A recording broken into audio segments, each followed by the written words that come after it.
एक फार सुंदर घटना आहे, सगळ्यांना माहिती आहे. बुधवार दिनांक 10 एप्रिल 1912ला 10 एप्रिल 1912ला टायटॅनिक जहाज निघालं आणि तो प्रवास टायटॅनिक जहाजचा चालू झाला आणि जहाजाची एक स्लोगन होती, कधीही न बुडणारं जहाज. बऱ्यापैकी मुलांनी पिक्चर वगैरे बघितले असतील, ऐकलं असेल. 1912 10 एप्रिल. त्याच दरम्यान एक घटना घडली होती. एक शेतकरी होता स्कॉट क्लार्क म्हणून, 5 मुलं त्याला आणि नवरा बायको दोघं, अशी 7 जणांचं कुटुंब. लक्झरियस जहाज टायटॅनिक, त्यातून त्याला प्रवास करायचा होता सगळ्या कुटुंबाला. तिकीट बुकिंग चालू झालं. सगळ्या आयुष्यभराचं सेविंग एकत्र केलं आणि त्यांनी त्या जहाजाचं बुकिंग केलं, टायटॅनिकचं तिकीट बुकिंग केलं. एक साधारणतः 7 दिवसापूर्वी त्यांच्या घरचा पाळीव कुत्रा त्यांच्या धाकट्या मुलाला चावला. आता मुलाला चावला, मुलं आजारी पडलं. 7 दिवसानंतर तर जहाज निघणार होतं. मग बायको म्हणली क्लार्कला की बाबा तुम्ही 4 मुलं घेऊन जावा, मी बाळाजवळ थांबते. क्लार्कने फार विचार केला, काय करू काय करू काय करू. शेवटी ठरवलं जायचं. नेमकं 2 दिवस अगोदर मनात विचार आला की नको यार जायला, आपल्या बाळाला, आजारी बाळाला सोडून नको जायला. आणि मग यात्रा सुरू झाली टायटॅनिकची. टायटॅनिक जहाज निघताना हे 4 मुलं घेऊन तो जहाजाच्या तिथं गेला आणि अतिशय उदास नजरेनं जहाजाकडे बघत बसला. खूप वाईट वाटलं. खूप शिव्या दिल्या कुत्र्याला, खूप शिव्या दिल्या. आणि बरोबर 5 दिवसानं टायटॅनिक जहाज बुडालं. सगळ्यात जास्त मुके त्या कुत्र्याचे त्याच्या बापानं घेतले. म्हणजे ज्याला 5 दिवस फक्त तो शिव्या देत होता, त्याचं सगळ्यात जास्त प्रेम त्या कुत्र्यावर त्या बापानं त्या केलं. मला सांगण्याचा उद्देशच आहे बाळांनो आजचा, की जे होतंय ते चांगल्यासाठी होतंय. त्यामुळं तुम्हाला मार्क्स किती पडलेत नो प्रॉब्लेम, काही अडचण नाही. मार्क्स कितीही पडू देत, कारण एक अशी एनर्जी आपल्यासोबत आहे, अशी एक अदृश्य शक्ती आपल्यासोबत नेहमी असते की जे आपल्यासाठी काहीतरी चांगलं करून ठेवलेलं असते. आपल्याला फक्त ते शोधायचं असतं आणि पुढं सरकायचं असतं. आणि त्यासाठी मी श्रीधर कुलकर्णी, संभाजीनगरचा मुख्य व्यवस्थापक म्हणून काम करतो. मी सगळ्यांचं खूप मनापासून स्वागत करतो, अभिनंदन करतो. मान्यवरांचं स्वागत करतो, इथल्या गुणवंतांचं अभिनंदन करतो. एकदा तुमच्या स्वतःसाठी, मायबापासाठी आणि मान्यवरांसाठी झणझणीत टाळ्या होऊ देत.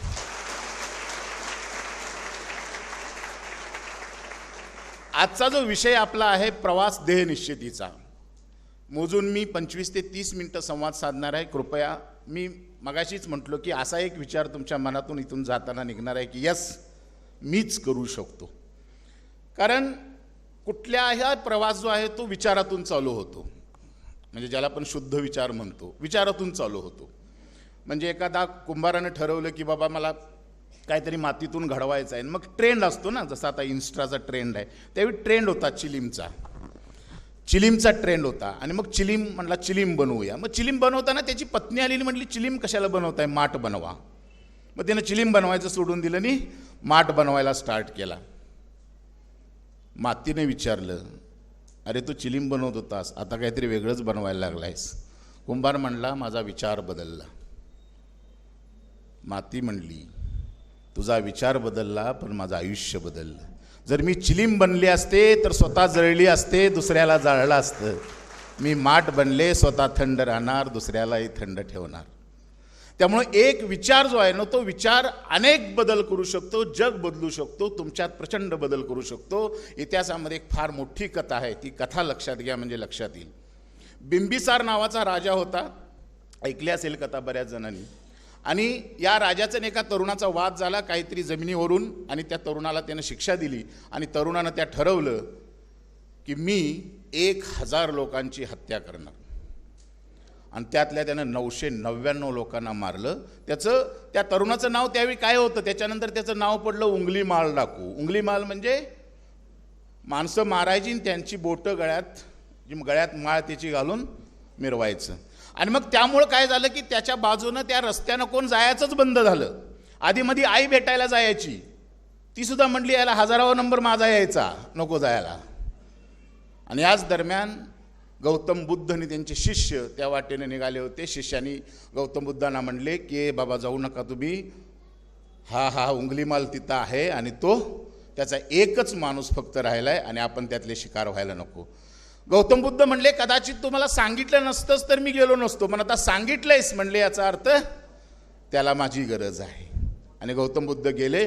गौतम बुद्ध समोर आल्यानंतर उंगलीमालनं त्यांना बघितलं, त्यांचं तेज बघितलं, याचे हात कापायला लागले. ते म्हणले ए संन्यासी थांब, तू येऊ नको, माझा एकच माणूस फक्त राहिला आहे, माझी प्रतिज्ञा मी पूर्ण करणार आहे.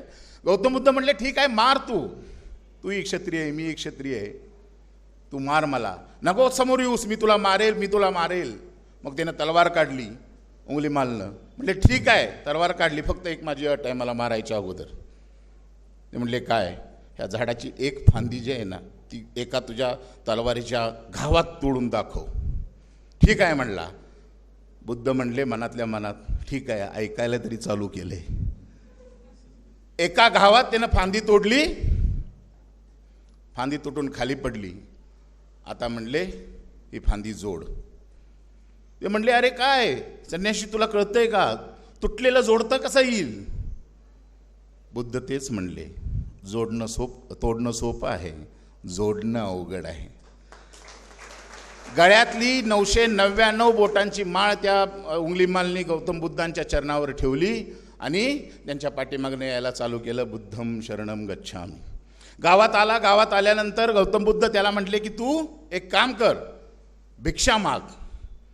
मग हा भिक्षा मागायला गेला. ज्यांच्या घरात हत्या झाली, त्यांनी ज्यांची हत्या केली होती त्यांच्या घरात त्यांना भिक्षा मागायला गेला. सगळ्यांनी त्याला मारलं, दगडं मारली, रक्तबंबाळ होऊन गेला.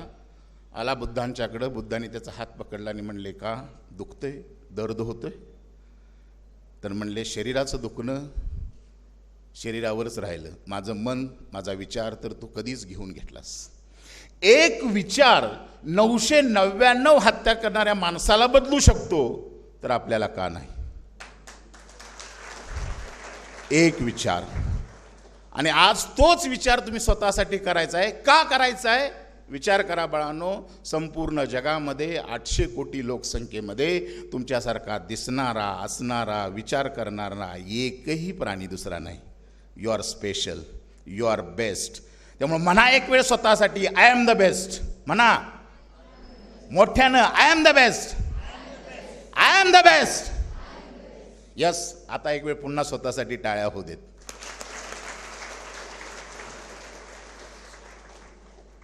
ॲक्च्युली हा प्रवास ध्येयनिश्चिततेमधला जो पहिला टप्पा आहे ना, तो आहे फोकस. इथं बऱ्याच पालकांनी पूर्वी लहान असताना एक प्रयोग केले असतील बघा. एक भिंग मिळायची आणि असा सूर्याची किरणं त्यात आपण त्या भिंगात साठवायचं आणि खाली कागद ठेवायचं आणि ते जाळायचं. आता उन्हात कागद ठेवल्यावर जळत होता का? नाही. पण ती किरणं त्या बरोबर एकत्र यायची त्या भिंगामधून आणि बरोबर ती कागदावर एकसारखी पडायची आणि तो कागद जाळायचा. मला वाटतं फोकस त्यालाच म्हणतात. बरोबर आहे ना? तो जो फोकस आहे ना, हा ध्येयनिश्चयमधला पहिला पार्ट आहे. फोकस म्हणजे एक असं ठरवलं की मला शिकार करायचे, धनुष्यबाण घेऊन निघाला. सशाची शिकार करायची ठरवली. गेला, ससा दिसला समोर. ससाला असं मारणार तोपर्यंत हरिण दिसलं. अरे म्हटलं जरा हरणाकडे जाऊया, सशापेक्षा हरिण चांगला आहे. परमिशन नाही बरं का शिकारीचे वगैरे, मी कथा सांगतोय. परत हरिणाला मारणार तोपर्यंत तरस दिसलं. अरे म्हणला ह्याच्यापेक्षा तरच चांगला आहे. परत तरस, जोपर्यंत हत्ती दिसला ह्याच्यापेक्षा हत्ती चांगला आहे. आणि या नादात शिकार कुठलीच झाली नाही. घरी आला आणि म्हणलं यार माझं नशीबच खराब आहे. नशीब नाही खराब, तू कुठल्याच एका ठिकाणी फोकसच ठेवला नव्हतास. जर तू त्या शिकारीला गेलतास, सशाची केली असतीस, फोकस ठेवला असतास तर कदाचित शिकार झाली असती. तू प्रत्येक वेळी धनुष्य बदलत गेलास, तुझी शिकार होणं शक्य नाही. 10वी नंतरचा जो तुमचा प्रवास आहे ना, कारण विचार करा ना, 16,87,000 मुलांच्या मध्ये तुमची पहिली स्पर्धा झाली 16 वर्षानंतर. ती लढाई तुम्ही जिंकली. आता फोकस चेंज करायचा आहे तुम्हाला. कुठं? पुढील 2 वर्षानंतर मला इथं बसायचं आहे, इथं जायचं आहे. आणि या 2 वर्षाची लढाईमध्ये आम्ही विज्ञान शाखेमध्ये काम करत असल्यामुळं विज्ञानाशी रिलेटेड बोलतो. बऱ्याच मुलांना असं वाटतं विज्ञान शाखा अवघड आहे. खरं तर सर्वात सोपी शाखा आहे विज्ञान शाखा, सर्वात सोपी. विचार करा ना, 10वीला बाळांनो 11 विषय होते तुमचे, 119 टॉपिक होते. 12वीला 60 टॉपिक आहेत, म्हणजे 50% टॉपिक आहेत. म्हणजे सगळ्यात सोपी शाखा विज्ञान आणि सगळ्यात जास्त संधी विज्ञान शाखेतून, सगळ्यात जास्त खूप संधी विज्ञान शाखेतून आहेत. म्हणजे त्यामध्ये फिजिक्स केमिस्ट्री मॅथमॅटिक्स असेल, फिजिक्स केमिस्ट्री बायोलॉजी असेल, खूप जवळपास 277 संधी 12वी विज्ञान शाखेनंतर आहेत. आपण फक्त ट्रेंडवर जातो, मेडिकल इंजिनिअरिंग म्हणजेच नाही. मेडिकल इंजिनिअरिंग 277 मधले 2 कोर्स झाले. नुसत्या इंजिनिअरिंगमध्ये 129 ब्रँचेस आहेत. म्हणजे इतक्या संधी सायन्स शाखेनंतर आहेत. मग हा फोकस आपण का करत नाहीये? आणि तुम्हाला माहिती आहे फोकस कधी होतो? तुमचा काहीतरी गोल असेल तर, तुमच्यासमोर काहीतरी गोल असेल तर फोकस होतो. मिल्खा सिंग भाग पिक्चर बघितलाय का? कधीतरी बघितला नसेल तर एक वेळ पिक्चर बघा, मी सांगतोय तसा बघा. मिल्खा सिंगनी 80 मधल्या 77 रेस जिंकलेत. ते उपजत धावपटू नव्हते बरं का. 3 वेळा मिलिटरीमध्ये भरतीसाठी उभा राहिले होते, सिलेक्शन झालं नाही. 4थ्यांदा झालं. पोट पाण्याला काहीच नव्हतं म्हणून ते आर्मीमध्ये भरती झाले. आणि एक वेळ त्यांना दूध प्यायला फार आवडायचं. एक वेळ एक ट्रेनरला राणेल म्हणला की मी धावण्याची शर्यत लावणार आहे, जो पहिला येईल त्याला दुधाचा ग्लास मिळणार आहे. बघा गोल फोकस. बघा त्या पिक्चरमध्ये दूध दूध दूध दूध दूध दूध दूध दूध दूध दूध करत पळत गेले आणि दुधाचा ग्लास मिळवला. फोकस काय होता? पळायचं आहे. गोल काय होता? दुधाचा ग्लास. एका रूममध्ये इंडियाचं जॅकेट दिसलं त्यांना, त्यांनी घातलं, मारहाण झाली, पाय रक्तबंबाळ झाले. फोकस. धावायचं आहे मला. का? गोल काय? माझं इंडियाचं जॅकेट. प्लेनमध्ये कोचने कागद दिला, कितीचं रेकॉर्ड आहे? 45.9 सेकंदाचं. आपलं स्टँडर्ड इम्प्रूव्ह केलं आणि तेही रेकॉर्ड तोडलं. प्रेयसीला शब्द दिला होता, माझ्यासाठी एक दिवस देशाला सुट्टी मिळेल. पाकिस्तानमध्ये रेस जिंकले आणि देशाला 1 दिवसाची सुट्टी मिळाली. फोकस गोल, फोकस गोल. आता प्रॉब्लेम असा आहे की तुम्ही म्हणणार सर आम्ही गोल ठेवतो, गोल अचीव करण्याचा प्रयत्न करतो, फोकसही ठेवतो, मग का होत नाही? बिकॉज ऑफ, कारण जिथं जिथं गोल निश्चित झाला आहे तिथं तिथं डिस्ट्रॅक्शन्स आहेत, तिथं तिथं व्यत्यय आहे, तिथं तिथं व्यत्यय आहे. इंडियाचं जॅकेट मिळवण्यासाठी धावले, रक्तबंबाळ झाले, कुणीतरी डिस्ट्रॅक्ट केलं. अशी डिस्ट्रॅक्ट यंत्रणा करणारी तुमच्यासोबत आहे. अमेरिकेतल्या गोरी भीमनं डिस्ट्रॅक्ट केलं, डिस्ट्रॅक्ट झाले, तिथं रेस हारले. पाकिस्तानच्या कोचनं डिस्ट्रॅक्ट केलं, ये तुम्हारी आखरी रेस साबित होगी. डिस्ट्रॅक्ट करणारी यंत्रणा बाळांनो तुमच्या जवळपासच असते. तुम्हाला ते डिस्ट्रॅक्शन फक्त ओळखायचं आहे आणि त्याच्यावर मात करायची आहे. आणि ती मात फक्त तुम्ही तुमचं स्टँडर्ड इम्प्रूव्ह करून शकता. म्हणजे बघा तुम्ही ते डिस्ट्रॅक्शन त्यांनी ओळखलं, त्याच्यानंतर एक स्विमर आकर्षित झाली. काय म्हणले? आप अच्छे हो, मेरा फोकस सही है, मैं डिस्ट्रॅक्ट नहीं होऊंगा.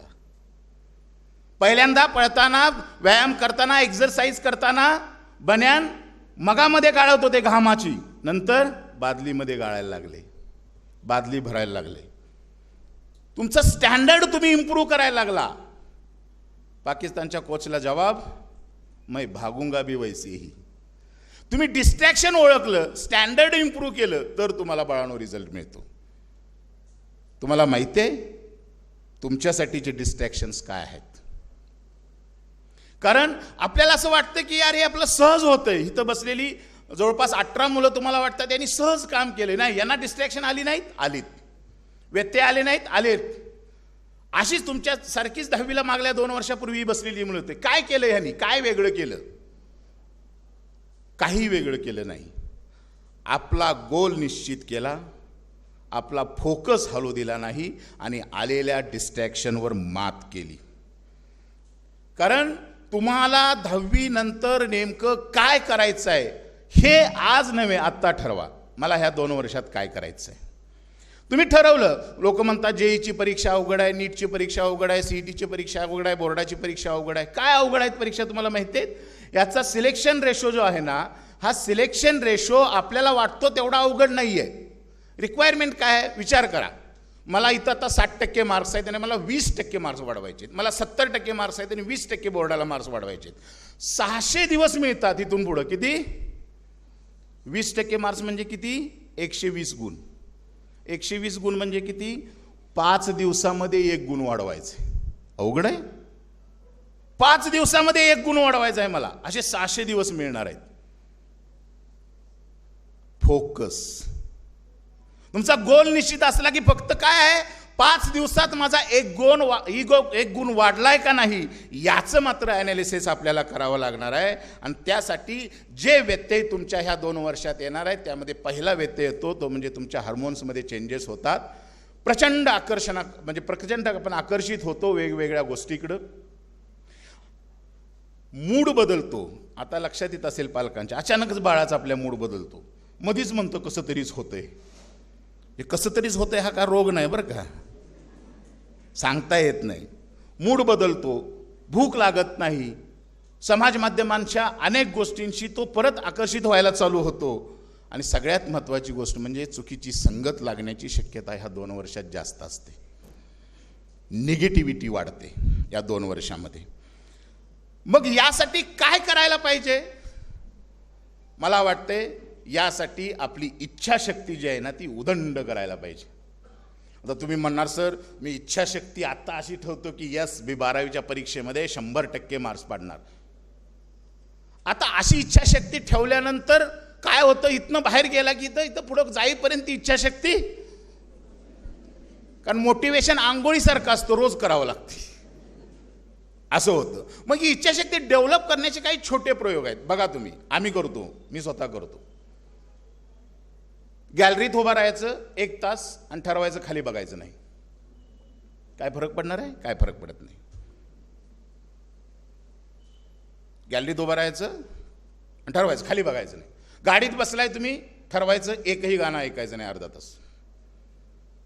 गाडीत बसलाय आजूबाजूला काचीच्या बघायचं नाही. काय फरक पडणार आहे? काय फरक पडत नाही. आज ठरवायचं 2 दिवस फक्त मी एकच वेळ जेवणार, उपवास करणार.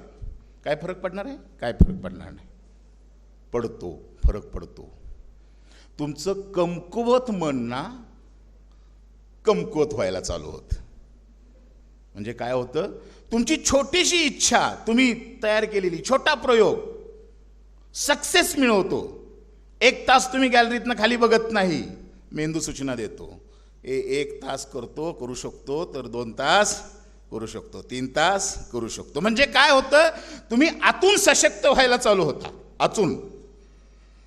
आणि मग तुमचं जे भरकटलेलं मन आहे ना, ते भरकटलेलं मन तुम्ही कंट्रोल करायला चालू करता. यस, 1 तासासाठी होऊ शकतं, 2 तासासाठी, 3, 4, 10, 12 तास. मग 600 दिवसासाठी का नाही? छोटे छोटे प्रयोग करा, अगदी छोटे छोटे. आज ठरवायचं 3 तास इन्स्टा बघायचं नाही. आज ठरवायचं 1 दिवस मोबाईलला बंद ठेवणार. बघा तुम्ही, मेंदू तुम्हाला सशक्त व्हायला चालू करतो. तो काय करतो? बलवान करतो तुम्हाला आतून. यस, हे 1 तासासाठी, 2 तासासाठी, 1 दिवसासाठी हा प्रयोग करतोय, सक्सेस मिळवतोय. याचा अर्थ तुम्ही पुढचीही अचिव्हमेंट करू शकता. आणि यासाठी छोट्या छोट्या सवयी बदलायला शिका. ज्या चुकीच्या सवयी आहेत त्या बदलायला शिका. तर बाळांनो, तुमच्या छोट्या प्रयोगातून तुमची इच्छाशक्ती प्रबळ होऊ शकते.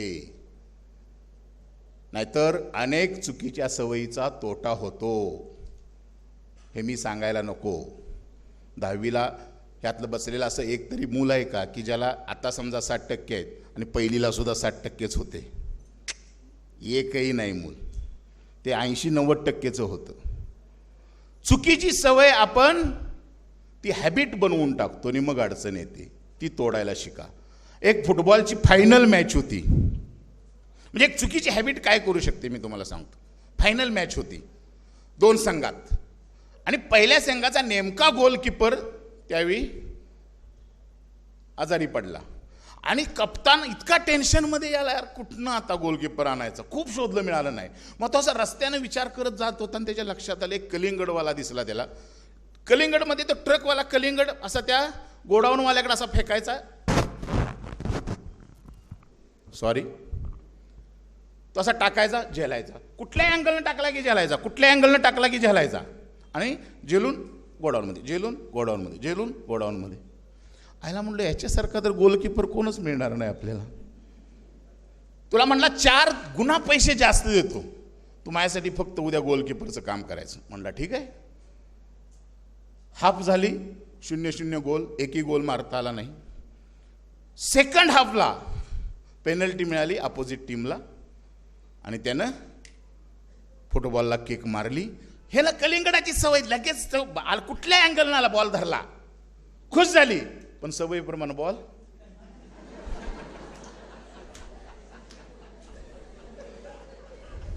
हारली ना मॅच.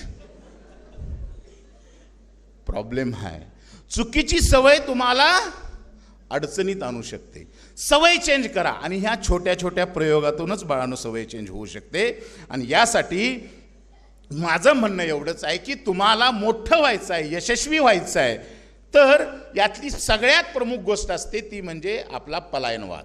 आपण लवकर सरेंडर होतो बघा. लगेच 2 दिवस, 4 दिवस, 8 दिवस, 10 दिवस काम केले की ना आपल्याला नाही सक्सेस मिळालं की आपण सरेंडर करतो. मी काही उदाहरणं देतो बाळांनो, म्हणजे लक्षात येईल. लिव्ही फॉरेस्टने 1955ला स्टेटमेंट केलं होतं की चंद्राच्या जवळपासही कोणी जाऊ शकत नाही, कारण पृथ्वीची कक्षाच ओलांडू शकत नाही. 1955ला स्टेटमेंट केलं एका सायंटिस्टनं, आणि 1969ला नील आर्मस्ट्रॉंग चंद्रावर गेले. उदाहरणं लक्षात ठेवा बाळांनो. बॉस्टन केल्विननं सांगितलं होतं फक्त पक्षी उडू शकतात, बाकी कुठलं यंत्र उडू शकत नाही. राईट बंधूंनी भुंग्यामधून प्रेरणा घेतली. भुंगा असतो माहिती आहे ना, भुंगा. भुंग्याच्या पंखाचं वजन, त्याच्या शरीराचं वजन पंखापेक्षा 100 पटीनं जास्त असतं. ते कुठल्या शाळेतच गेलेलं नसतं, त्याला माहितीच नसतं मला उडता येत नाही, ते नुसतं फडफडत राहतं आणि उडत राहतं. सायकलच्या पार्टमधून 16 वर्ष काम केलं राईट बंधूंनी आणि विमान बनवलं. सायकलच्या पार्टमधून 16 वर्ष. पलायनवाद फार वाईट आहे.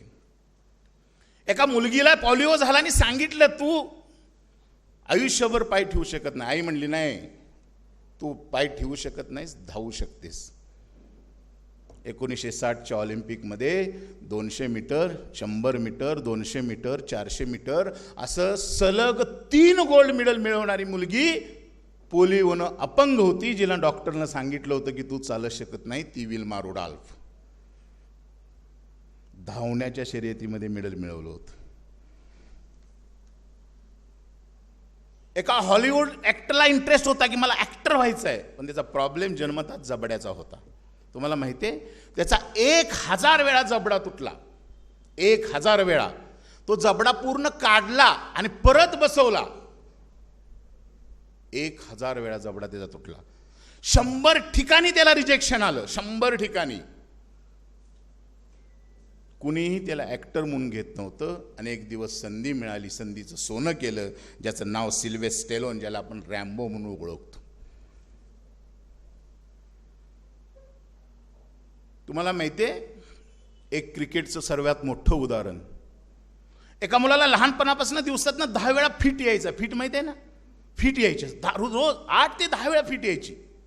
मग डॉक्टरनं सांगितलं की तुझा फोकस असला ना तरच तुझी फिट जाईल.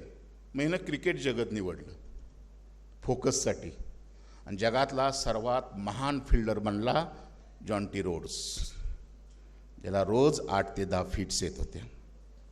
1999ला एका स्त्रीचं स्पायनल कॅन्सर झाला आणि तिथून खाली, कमरेपासून खाली लकवा मारला. ती म्हणली मी नाही घरात बसणार. स्विमिंगचं प्रॅक्टिस चालू केलं. 153 नॅशनल अवॉर्ड, 13 इंटरनॅशनल अवॉर्ड, 2012चा अर्जुन अवॉर्ड आणि रिओ ऑलिम्पिकमध्ये मेडल मिळवलेली ती स्त्री म्हणजे दीपा मलिक, जिला स्पायनल कॅन्सरनं कमरेपासून खाली लकवा मारला होता. विचार करा बाळांनो, अगर ये सब कर सकते हैं तो हम क्यों नहीं कर सकते. बाळांनो, सरेंडर होऊ नका, कधीच होऊ नका. पलायनवाद तुम्हाला बाजूला करतो. जिंकण्याच्या शर्यतीमध्ये तुमचं धावणं अपेक्षित आहे, म्हणजे एकाला विचारलं, एका मॅरेथॉन पटवला, तू कसा काय जिंकला असते ना, एकच उत्तर दिलं, मी थांबलो नाही. या 2 वर्षामध्ये बाळांनो तुम्ही थांबायचं नाही, कारण गिवअप नको, गोअप असू दे. गिवअप नको, गोअप असू दे. यश एका दिवसात कधीच मिळत नाही, ही एक लॉंग प्रोसेस आहे.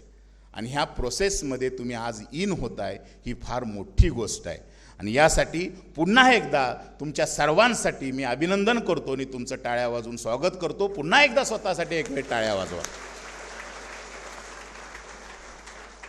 जसं या ध्येयनिश्चितीच्या प्रवासामध्ये गिवअप करून चालत नाही, तसं संयमही लागतो. म्हणजे विवेकानंदांना एकानं प्रश्न विचारला होता की तुम्ही म्हणता अशक्य काहीच नाही, तर मग चाळणीतून पाणी नेऊन दाखवा.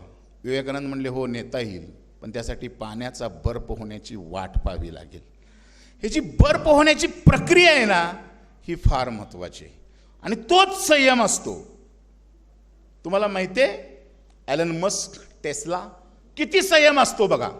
मी उदाहरण बाळांनो का देतोय, बिकॉज ऑफ तुम्हाला गोल निश्चित झाल्यानंतर फोकस ठेवलाय, गोल अचीव करायचा आहे, तुम्हाला कन्सिस्टन्सी ठेवायची आहे, डिस्ट्रॅक्शन ओळखायचे आहे, डिस्ट्रॅक्शनवर मात करायचं आहे, आपलं स्टँडर्ड इम्प्रूव्ह करायचं आहे, पण काहीतरी प्रेरणा आपल्यासोबत राहील. टेस्लाचा मालक ॲलन मस्क 2003ला कंपनी चालू केली, 2013 पर्यंत 10 वर्षामध्ये सिंगल ₹1 प्रॉफिट झाला नाही. माणसानं पलायन करायला पाहिजे होतं का नाही? नाही केलं. किती संयम आहे बघा. 10 वर्षाचा संयम, आज 83,60,000 करोडचा मालक आहे. संयम 10 वर्षाचा. ॲमेझॉन, जेफ बेझोस माहिती आहे ना, 1994 ते 2003 9 वर्षामध्ये लोकांनी खुळ्यात काढलं त्याला. सगळ्या नातेवाईकाकडनं पैसे घ्यायचे, ह्याच्याकडनं पैसे घ्यायचे, त्याच्याकडनं पैसे घ्यायचे, पैसे घालत राहायचे. 9 वर्षात एकही रुपयाचा प्रॉफिट नाही. आज 41,80,000 करोडचा मालक आहे. जिओ, मुकेश अंबानी 2007ला त्याने असं ठरवलं की फायबर सगळीकडे विस्तारित करायची.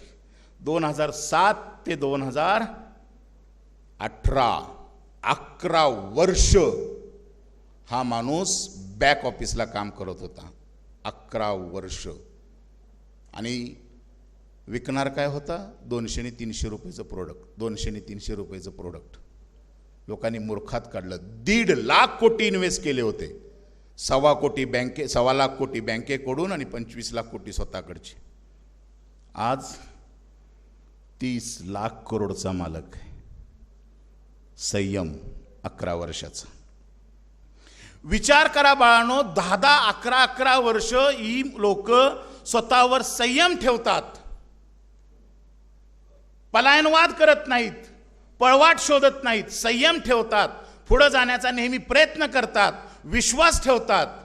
मग या लोकांना यश मिळतं, मग आपल्याला का मिळत नाही? आपल्याला किती वर्ष संयम ठेवायचं? 2 वर्ष. कशावर ठेवायचं? चुकीची संगत नको आणि समाज माध्यमाच्या आहारी नको. ह्या 2च गोष्टीचा संयम, फोकस. 5 दिवसात 1 गुण माझा वाढला पाहिजे.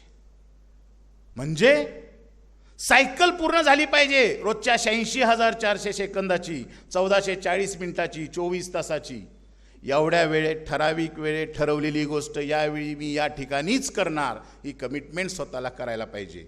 आणि तरच तुम्ही बाळांनो पुढं जाल. आणि यासाठी सर्वात महत्त्वाचं आहे ते म्हणजे, कारण विचार करा ना बाळांनो, या सगळ्या प्रोसेसमध्ये मी जी नावं सांगितली तुम्हाला,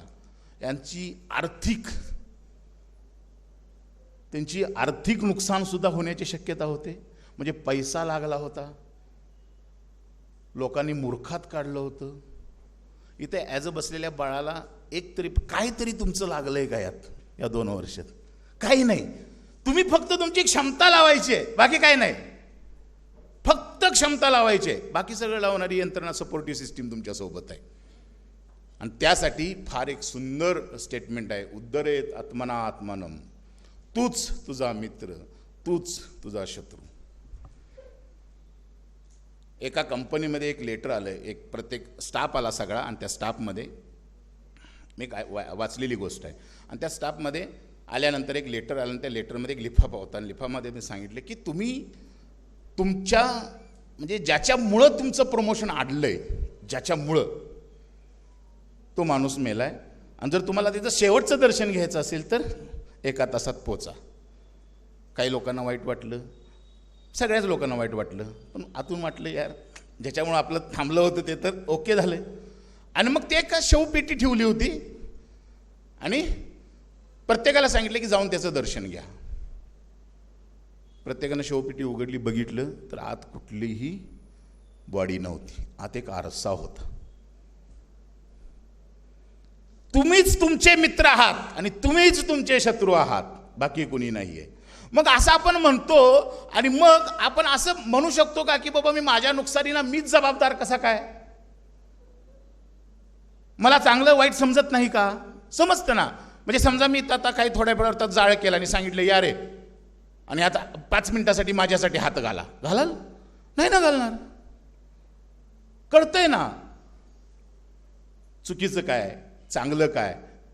मग तरी सुद्धा काही लोक स्वतःचे मित्र आहेत आणि काही लोक शत्रू आहेत. जे मित्र आहेत ते यशस्वी आहेत आणि जे स्वतःचे शत्रू आहेत ते अपयशी आहेत. एक परवा घटना घडली. पाऊस अचानक आला म्हणून मी उभा राहिलो होतो एका ठिकाणी एका शेडमध्ये आणि मग पाऊस अचानक आल्यामुळं कोण काय छत्री बित्री मी असं लगेच असं करत आत आलो. माझ्या शेजारी अजून 4-5 आली. मग प्रत्येकाने यार आता पाऊस आला आहे कसं जायचं काय करायचं प्रॉब्लेम. एकाची नोट भिजली ती जरा वाळवत बसलं. मी फक्त बघत होतो यार पाऊस कधी कमी करेन. मी असं डोक्यावरून हात काढून आपला असा जरा बघत बसलो. त्याच दरम्यान एक बाप आणि एक 5-6 वर्षाची मुलगी मला येताना, अतिशय गोड मुलगी अतिशय येताना दिसली. बापाचा हात एक हात मुलीला धरलेला, एक हात डोक्यावर आणि मुलीचा हात असा होता. ती अशी पाऊस पडतेला पाणी घ्यायची आणि प्यायची, पाऊस घ्यायची पाणी आणि प्यायची. मला फार दृश्य व्यवस्थित छान वाटलं यार क्या बात आहे. त्याच्यानंतर परत ते शेडमध्ये आलेत. मग ती मुलीनं प्रश्न विचारला बाबा हे रोज पाऊस का पडत नाही. आणि ती विचारायची आणि परत पावसात हात घालायची आणि पाणी प्यायची. मला त्यावेळी त्या प्रश्नाचं उत्तर थोडंफार कुठंतरी कळलं यार असं का होतं. मीच कधीच म्हणजे एक जण शत्रू स्वतःचा असतो आणि एक जण मित्र का असतो. आपल्यासोबत जी एक एनर्जी आहे ना, जी एक अदृश्य शक्ती आहे, मग त्याला तुम्ही काही म्हणा, परमेश्वर म्हणा, काही म्हणा. पाऊस सगळ्यांच्यावर सेम पडतो ना, नाही पडत असं आहे. तो भेदभाव करतो, सगळ्यांच्यावर सेम पडतो ना. तशी ती एनर्जी प्रत्येकावर सेम पडती ना. जी यशस्वी आहेत त्यांनी असं केलंय, जे अपयशी आहेत त्यांनी मग ती एनर्जी ती सरकती निघून जाते, ती इथं येते आणि ती घेते. मला सांगण्याचा उद्देश बाळानं तुमच्यापर्यंत पोहोचला असेल कदाचित. मला हेच सांगायचं आहे काय की ही तर तुम्हाला प्रत्येकाला ती संधी आहे. विज्ञान शाखा सोपी आहे, नो प्रॉब्लेम. रिक्वायरमेंट आहे रोज अभ्यासाची करा. कारण सगळ्यांसाठी पाऊस पडतोय ना, असं थोडंच आहे काही मोजक्या मुलांसाठीच पडतोय. याने हात असे केले, न करणारे सुद्धा आहेतच ना असे केलेले. तो विचार आज करा की मला एनर्जी सगळ्यांसारखीच मिळते, मग मी का विचार चुकीचा स्वतःबद्दल करायचा. कारण या 800 कोटीच्या लोकसंख्येमध्ये माझ्यासारखा दिसणारा, असणारा, विचार करणारा दुसरा प्राणी कोणीच नाही. I am the best, you are best. आणि या सेमिनारचं एक कन्क्ल्युजन सांगतो बाळांनो, एकच कन्क्ल्युजन, ज्याला आम्ही आमच्या भाषेत अँट फिलॉसॉफी म्हणतो. अँट फिलॉसॉफी म्हणजे मुंगीची फिलॉसॉफी. बघा तुम्ही कधीही मुंगीला तुम्ही ऑब्झर्व करा, नेहमी कामात असणार, शांत बसली नाही, नेहमी कामात असणार. अँट फिलॉसॉफी मधला पहिला पार्ट आहे नेहमी कामात राहा.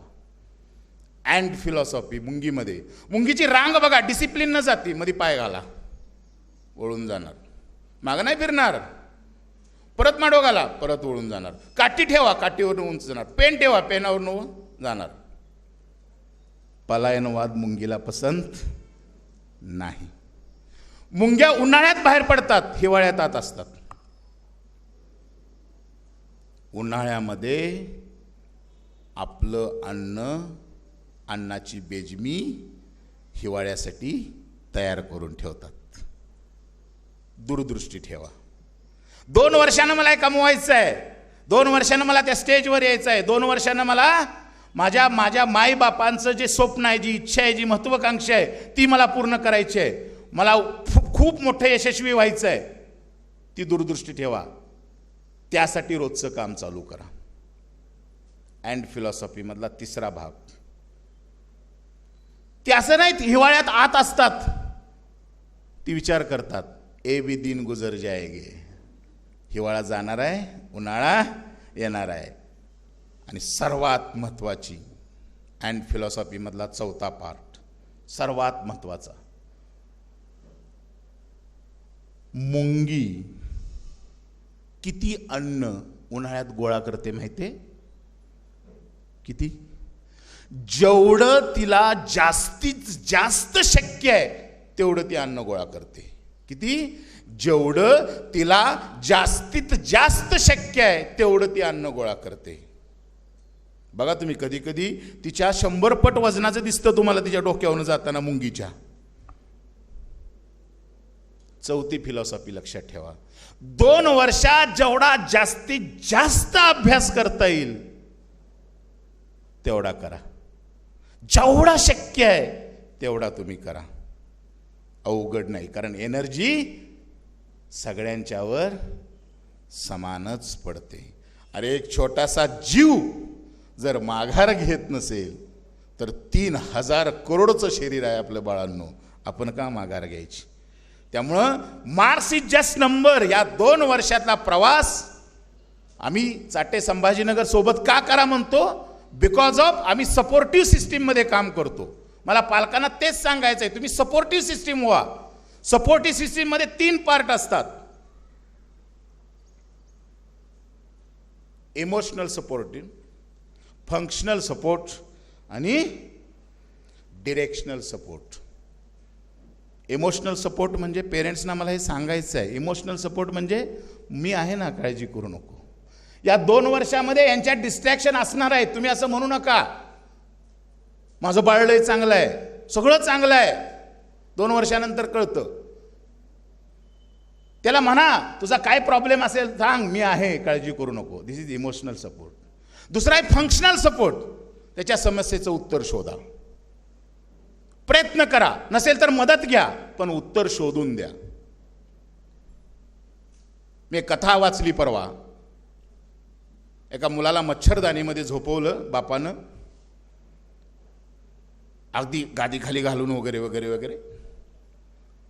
आणि बघितलं सकाळी तर रात्री येऊन बघितलं तर त्याला मच्छर चावत होता. लक्षात यायला सगळीकडं घातलंय नाही, मग हे असं कसं? ते लक्षात आलं मच्छरदाणीला एक होल आहे. आता म्हणलं हे शिवायचं कधी, काय करायचं, काय करायचं? मग तिने एक आयडिया केली. बरोबर त्याच्या पॅरेलल अनेक होल पाडलं आणि त्यात एक पाईप टाकली. मच्छर ह्या होलमधनं आला आणि त्या होलमधनं बाहेर गेला. Functional support. तुम्ही त्याच्या समस्येचं उत्तर शोधा, शोधून द्या, नसेल तर मदत घ्या. Directional support. आपल्या बाळाची आयुष्यात दशा व्हावी असे वाटत नसेल तर या 2 वर्षामध्ये तुम्हाला त्याला योग्य दिशा द्यावी लागेल. दिस इज डिरेक्शनल सपोर्ट. म्हणून मला की माझे आवडतं कविता मी नेहमी म्हणतो, ओळखलत का सर मला पावसात आलं कुणी, कपडे होते करदमलेले केसावरती पाणी, क्षणभर बसला नंतर हसला बोललावरती पाहून, गंगामाई पाहुणी आली गेली घरट्यात राहून, माहेरवासीन पोरीसारखी 4 भिंतीत नाचली, मोकळ्या हाती जाईल कशी बायको मात्र वाचली, भिंत कचली चूल विजली होते नव्हते गेले, प्रसाद म्हणून पापण्यामध्ये पाणी थोडे ठेवले, कारभारणीला घेऊन संगेसर आता लढतो आहे, चिखलगाळ काढतो आहे, पडकी भिंत बांधतो आहे. एक शिष्य आपल्या गुरुला वेदना सांगत असतो. स्वाभाविकपणे गुरूंचा हात खिशाकडे जातो मत्तीसाठी. खिशाकडे हात जातात, हसत हसत उठला, पैसा नको सर जरा एकटेपणा वाटला, मोडून पडला संसार पण मोडला नाही कना, पाठीवरती हात ठेवून नुसतं लढ म्हणा, नुसतं लढ म्हणा, नुसतं लढ म्हणा. हे लढ म्हणण्याचं बळ आपल्या पालकांना ह्या 2 वर्षात द्यायचं आहे. आणि यासाठी ही सपोर्टिव्ह सिस्टीम म्हणून तुम्ही संभाजीनगरकडे बघा.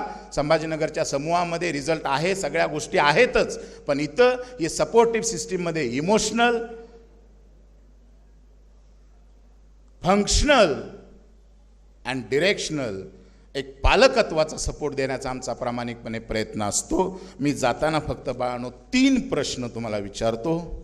त्या 3 म्हणजे म्हणी नसतात का, म्हणी, तशा म्हणी फक्त पूर्ण करायच्या आणि मी रजा घेतो. अंथरूण पाहून नाही का? आता अंथरूण मोठं करायचं, आपण अंथरूण पाहून पाय पसरायचं नाही. या 2 वर्षात अंथरूण मोठं करायचं का? एनर्जी, पाऊस सगळ्यांच्यावर सेम पडतोय. डर के आगे नाही, डर के आगे दर्द है, फिर जीत है. नवीन परिवर्तनासाठी बाळांनो वेदना सहन कराव्या लागतील. वेदना सहन केल्या तरच यशस्वी होता येतं. वेदना मिळणार आहेत, डिस्ट्रॅक्शन होणार आहेत, आपलं स्टँडर्ड इम्प्रूव्ह करायचं आहे. वेदना होणारच नाही असं होणार नाही. आणि सर्वात महत्त्वाची तिसरी, कुछ पाने के लिए कुछ करना पड़ता है, खोना नहीं पड़ता है, करना पड़ता है. कुछ पाने के लिए कुछ करना पड़ता है. या करण्याचा प्रवास तुमचा आजपासून चालू होऊ दे. यासाठी नक्कीच चाटे शिक्षण समूह संभाजीनगर तुमच्या सोबत राहील. मी मान्यवर सगळ्यांचे, विद्यार्थी पालकांचे मनापासून धन्यवाद देतो, रजा घेतो. Thank you very much.